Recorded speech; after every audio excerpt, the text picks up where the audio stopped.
Good morning. I found us a beautiful little spot here to continue with our book on chapter 6, Codependency, an Emerging Problem. This is written by Charles L. Whitfield. Co-alcoholism can be defined as ill health or maladaptive or problematic behavior that is associated with living, working with, or otherwise being close to a person with alcoholism. It is manifested by a spectrum of symptoms, signs, and problems that span from no symptoms at all to headaches to suicide. There's a table somewhere I'll show you. It affects not only individuals, but families, communities, businesses, and other institutions, and states and countries. It has also been called para or near alcoholism and codependence. The identification of co-alcoholic patients can be elusive. The diagnosis and confrontation frustrating, the family dynamics complicated, and the treatment complex. Analogous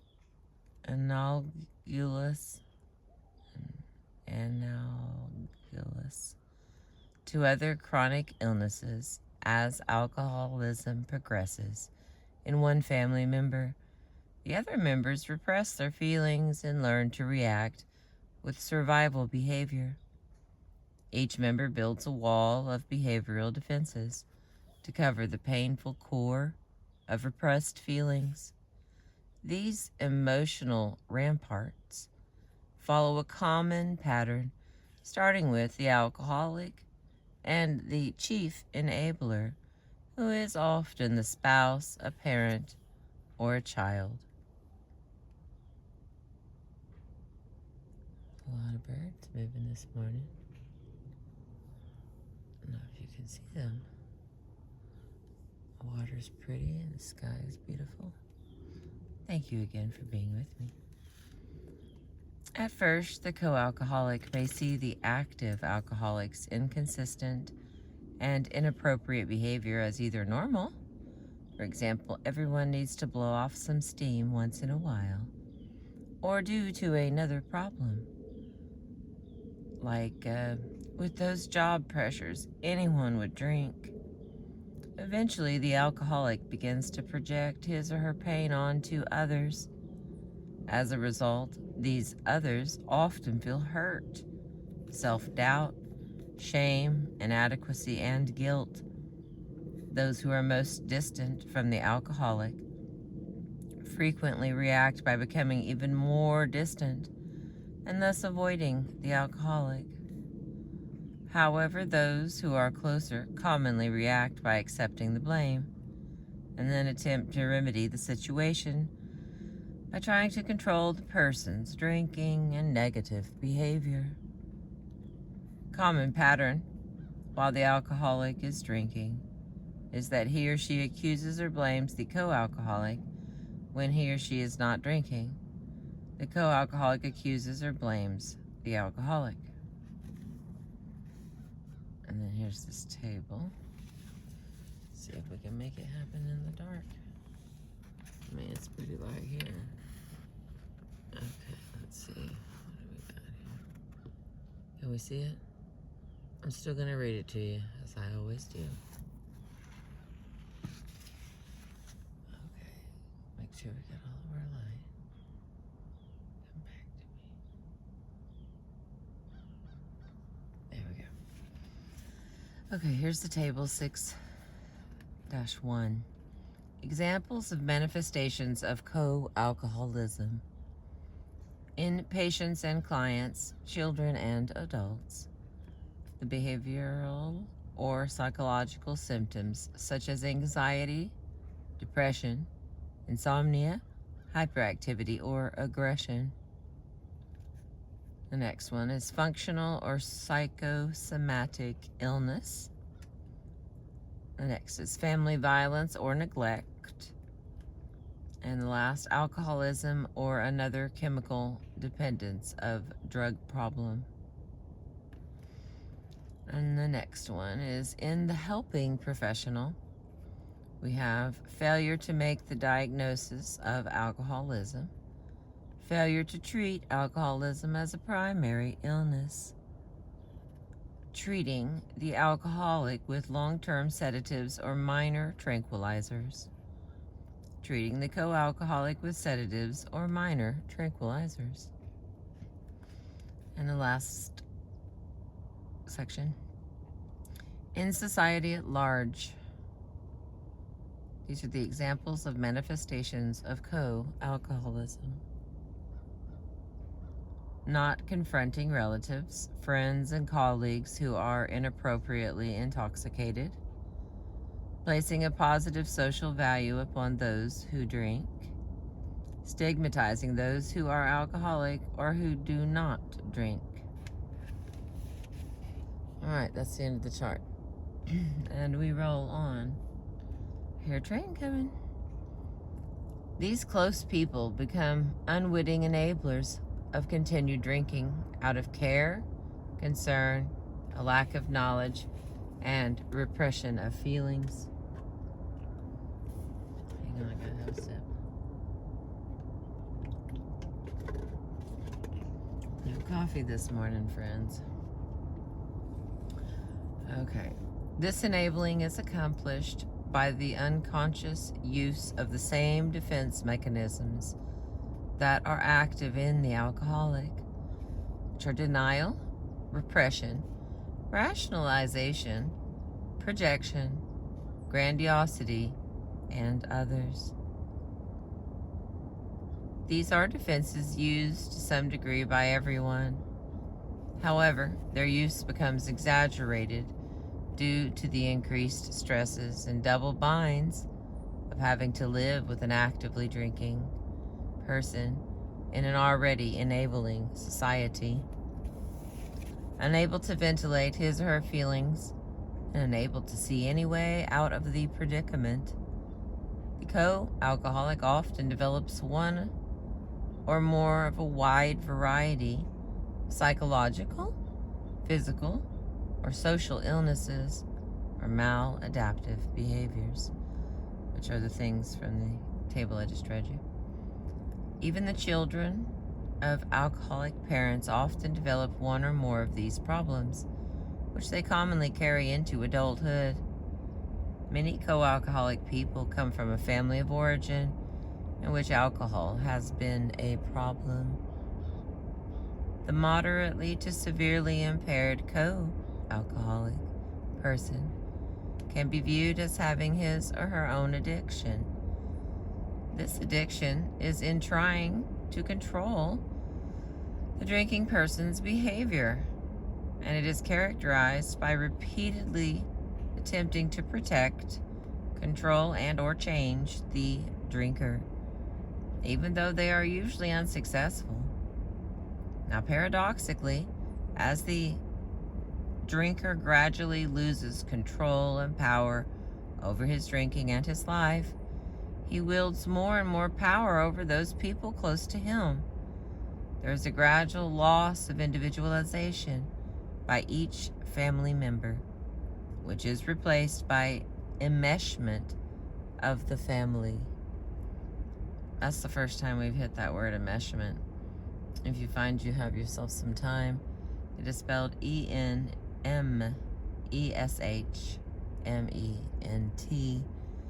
It is very interesting. It's another, in my opinion, of a survival technique. All right, I continue with this book that we are reading, or I am reading to you. One author describes 7 stages of adjustment to alcoholism. There's denial, attempts to control the problem, disorganization, substitution, separation, reorganization, and reformation. Once the diagnosis of alcoholism or co-alcoholism is made, Those afflicted commonly have to repeat these reactions as a normal and healthy part of their recovery. There are several unwritten rules that tend to become operative in many families where there is alcoholism. These are, number one, the alcoholic's drinking is the most important thing in the family's life. Number two, alcohol is not the cause of the family's problem. Number three, someone or something else caused the alcoholic's dependency. Number four, the status quo must be maintained at all costs. Number five, everyone in the family must be an enabler. Number six, no one may discuss what is really going on in the family, either with one another or with outsiders. The family secret. And number seven, no one may say what he or she is really feeling. In most cases, without his or her group of enabling co-alcoholics, the alcoholic would have had to face the consequences of his actions long before his dependency on drinking could have developed into moderately advanced, full-blown alcoholism. The co-alcoholic's psychopathology, illness, and maladaptive behavior are commonly transmitted to others, who may include children, other family members, co-workers, and others. Some co-alcoholic patients have been described as being sicker than their alcoholic.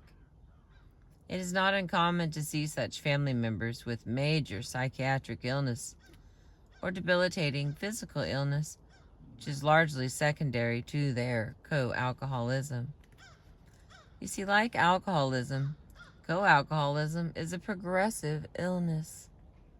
If the alcoholic does not recover, or if the co-alcoholic has no treatment, both illnesses tend to get worse in a parallel fashion. Sometimes if the alcoholic gets help, but the co-alcoholic does not, the co-alcoholism may remain dormant, or it may progress in spite of the alcoholic's recovering. During this progression, the co-alcoholic patient may take on an aggressive or passive response, or both. An aggressive response may include repulsion, hatred, fantasies and dreams of the alcoholic's death, attempts to hurt the alcoholic, hatred of sex, attempts to avoid communication, verbal and physical abuse, and temporary separation or desertion.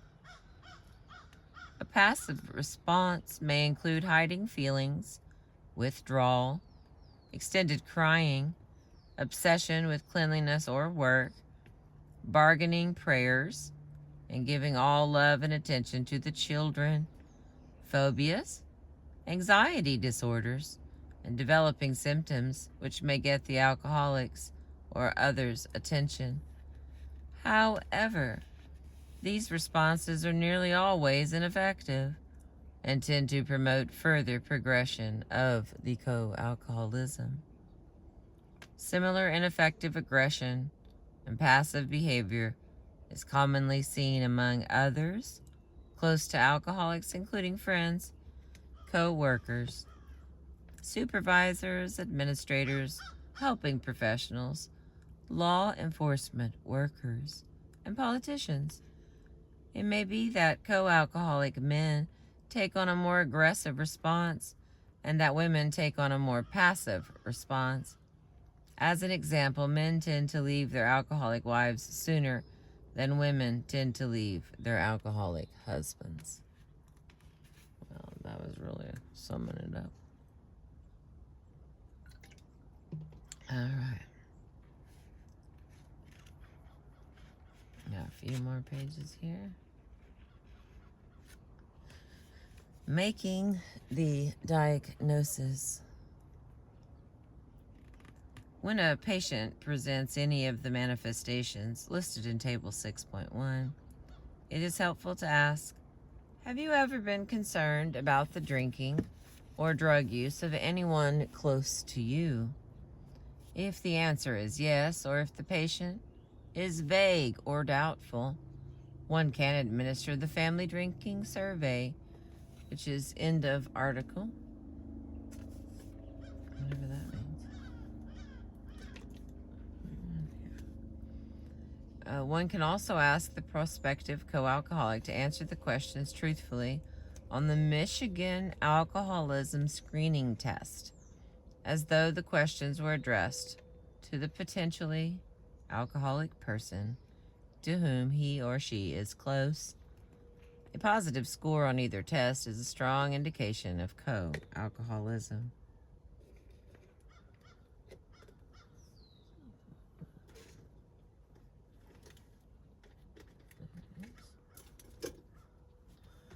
Okay. The following are some clinical clues suggested by Wegschneider. When the patient manifests any of the following, consider co-alcoholism as an option. Let's see. Number 1, super responsibility. If I don't take care of things, they just won't get done. Then number 2, pseudo fragility. I don't know how much more of this I can take. Number 3, hypochondria. I hardly get over one cold when I catch another. And 4, powerlessness. I've tried everything to get him to stop. And 5, self-blame. I should have planned for that. These are all defensive postures by which a co-alcoholic avoids looking honestly at his or her position and doing something about it. This is not to say that every hypochondriac, for example, is married to or is the child of an alcoholic. But where several of these symptoms are present, alcoholism in the family and thus co-alcoholism should be suspected.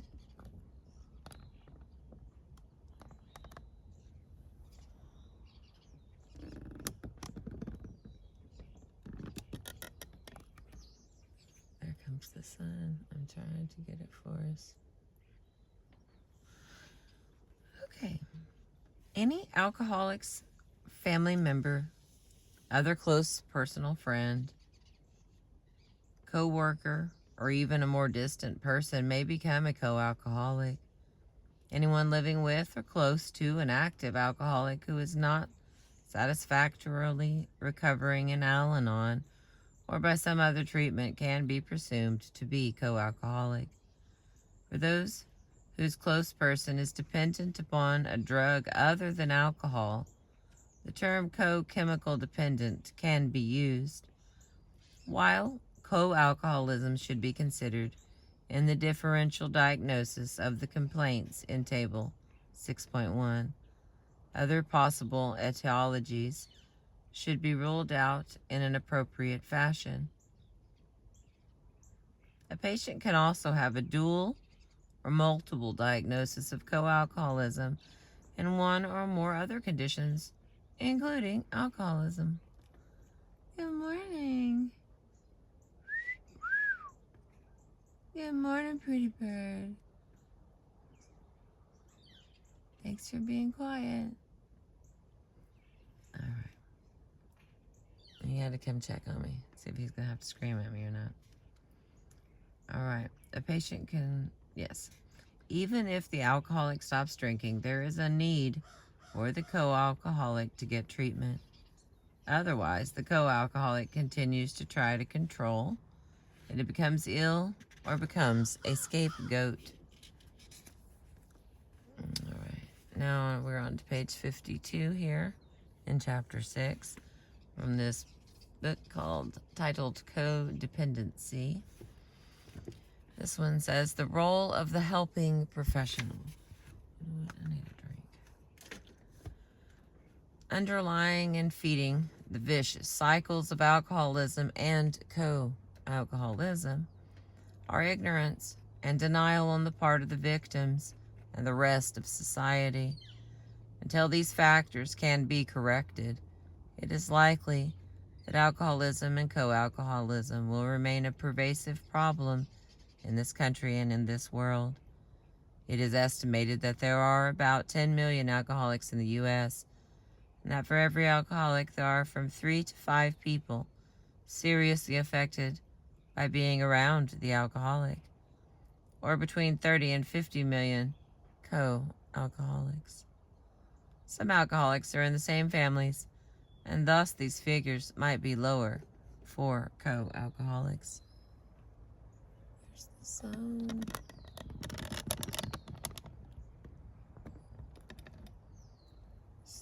Can't get it to show. It's in my eyes, though. If I keep doing this, make somebody seasick.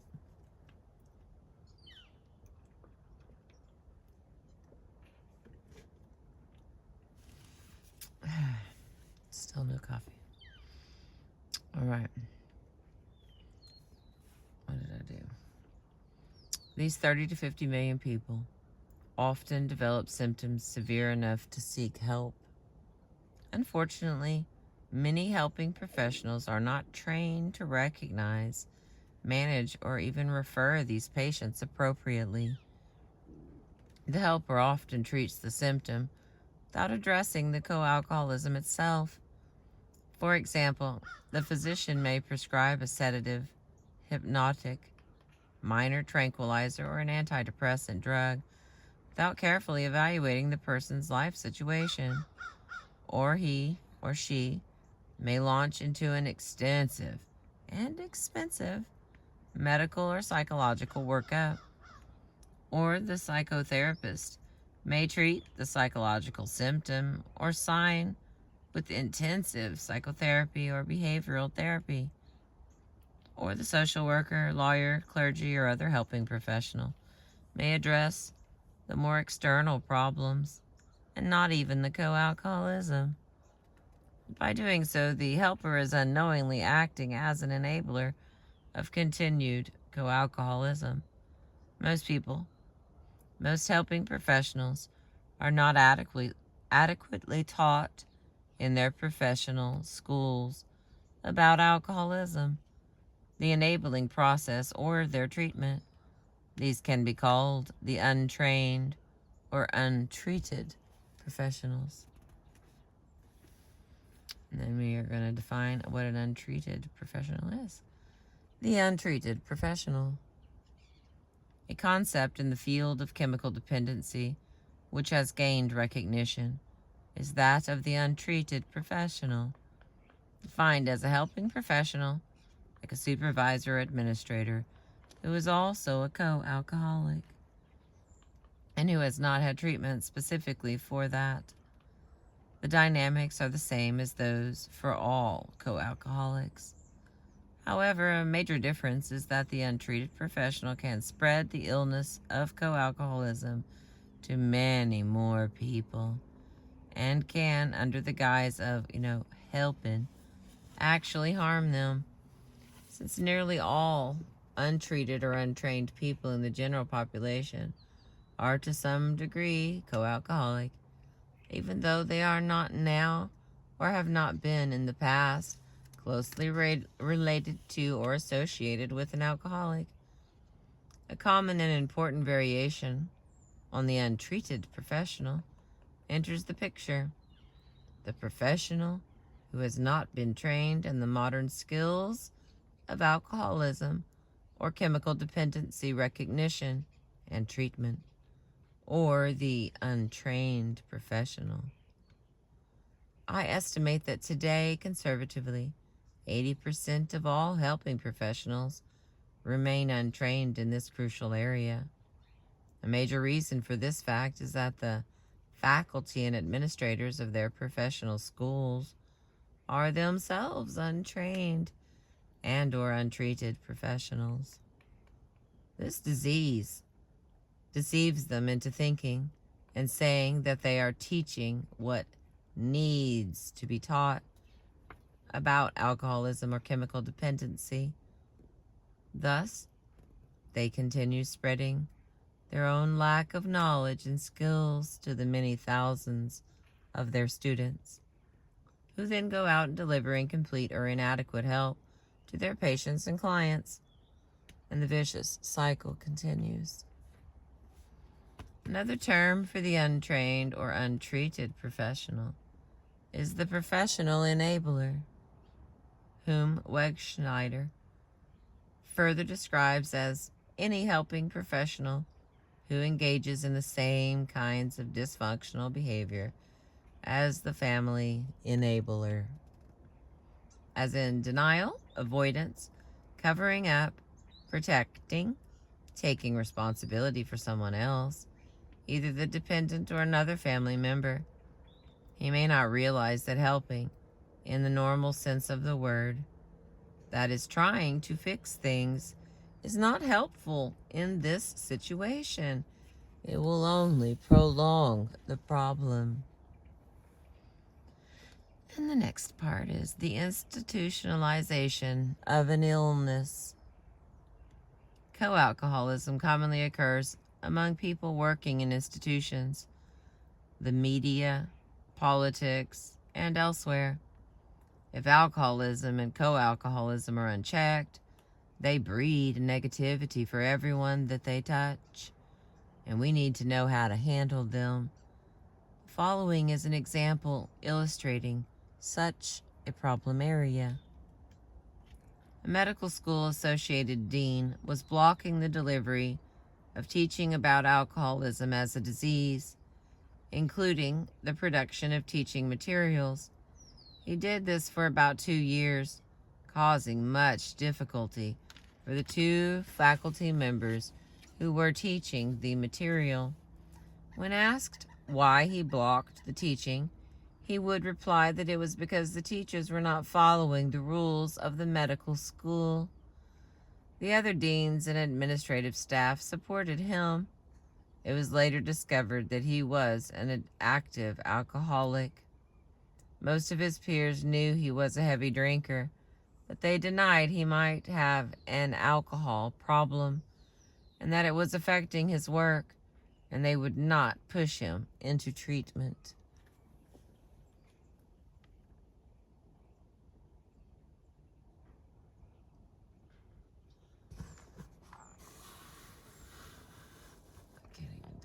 Clear because I can't see. There we go. How could the 2 teachers deal with this resistance? Consideration must be given to the fact that they were junior faculty members dealing with an administrative hierarchy. A major reason why the VIP alcoholic can be so difficult to handle and treat is that he has such powerful enablers. One possible solution, if their state had an impaired physician program, would be to refer him to the Medical Society's Rehabilitation Committee. If such a program were effective, this would be the most direct and positive way to handle such a common situation, and a disabled colleague. Even under such circumstances, rehabilitation may take from 1 to 5 years, during which time he may be recovering successfully enough to change his attitude and stop blocking the teacher's attempts at progress.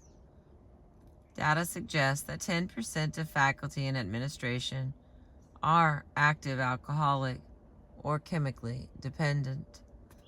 The co-alcoholics could be suggested to attend Al-Anon, although such VIPs are often the most resistant to such a suggestion.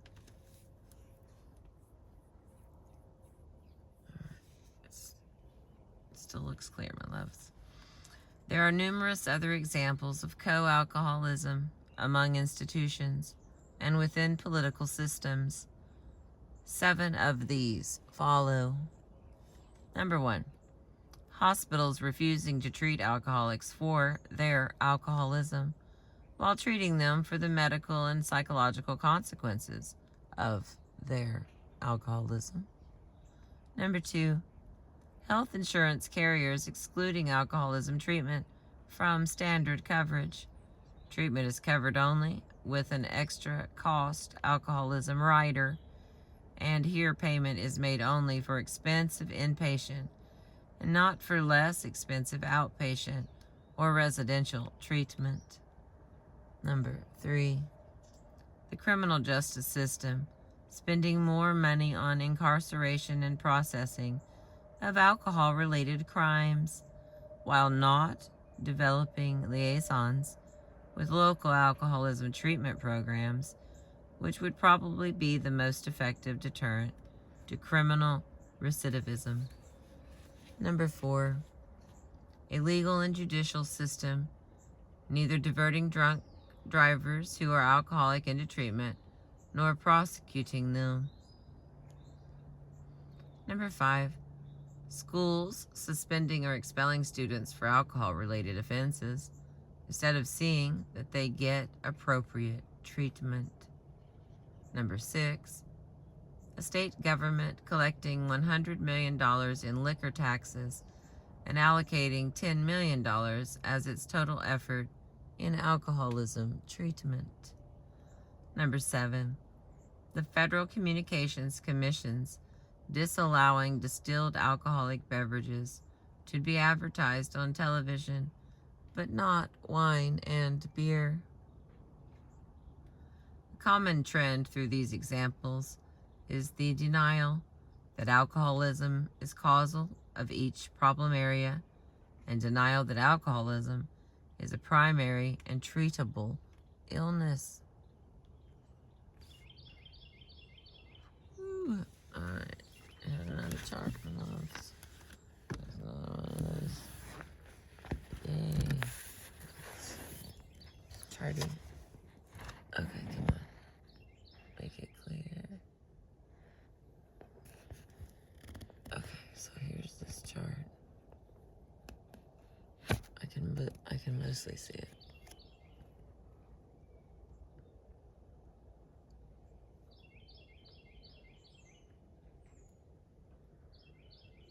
Alright, a screenshot. Ready? Or you can pause. This is still, you still get to pause things. Okay. I think that's 3.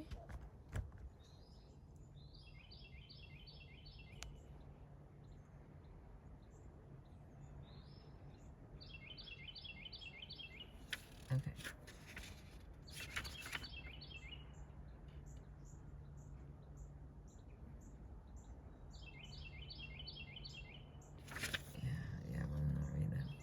Okay, conclusion here. Co-alcoholism is a newly recognized treatable diagnostic entity. Initially, it is a normal response to an abnormal situation.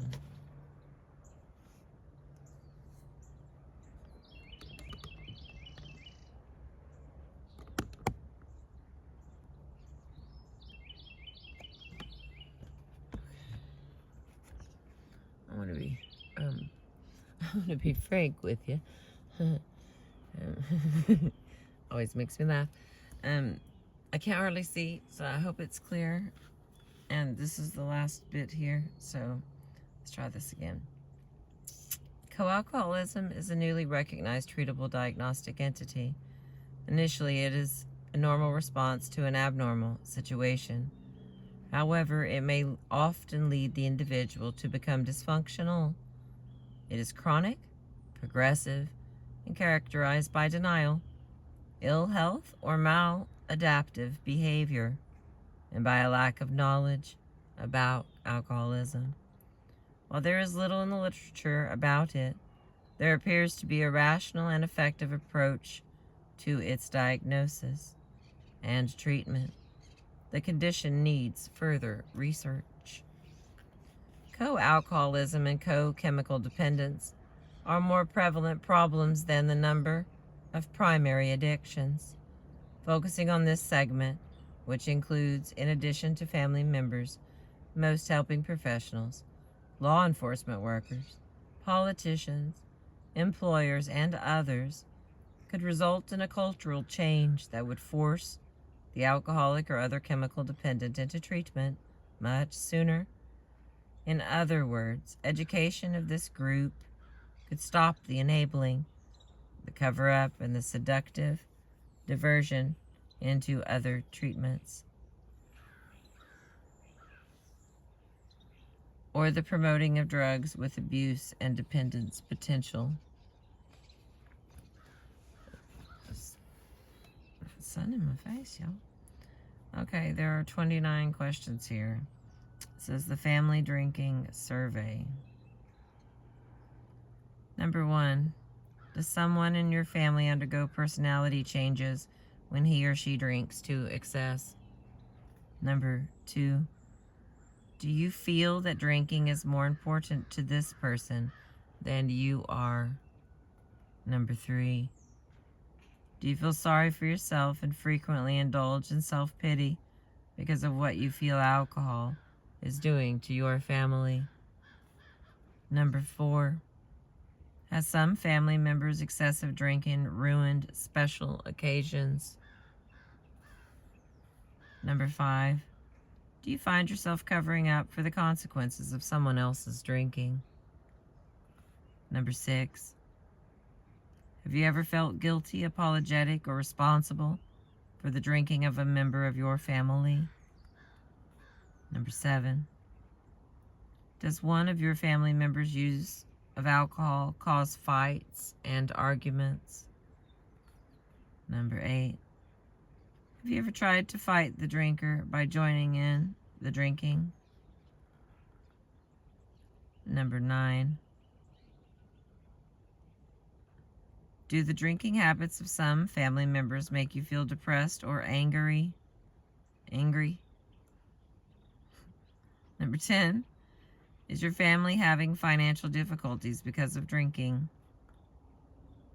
Number 11, did you ever feel like you had an unhappy home life because of the drinking of some members of your family? Number 12, have you ever tried to control the drinker's behavior by hiding the car keys, pouring liquor down the drain, etc.?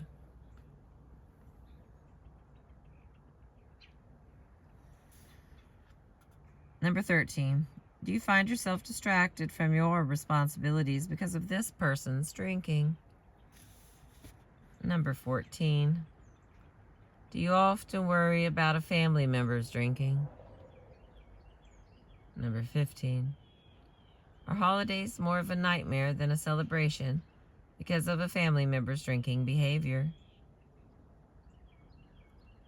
16, are most of your drinking family members' friends heavy drinkers?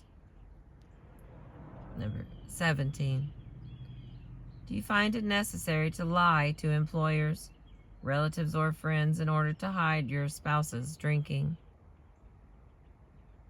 18, you find yourself responding differently to members of your family when they are using alcohol? Number 19, have you ever been embarrassed or felt the need to apologize for the drinker's actions? Number 20, does some family members' use of alcohol make you fear for your own safety or the safety of other members of your family? It's getting hot.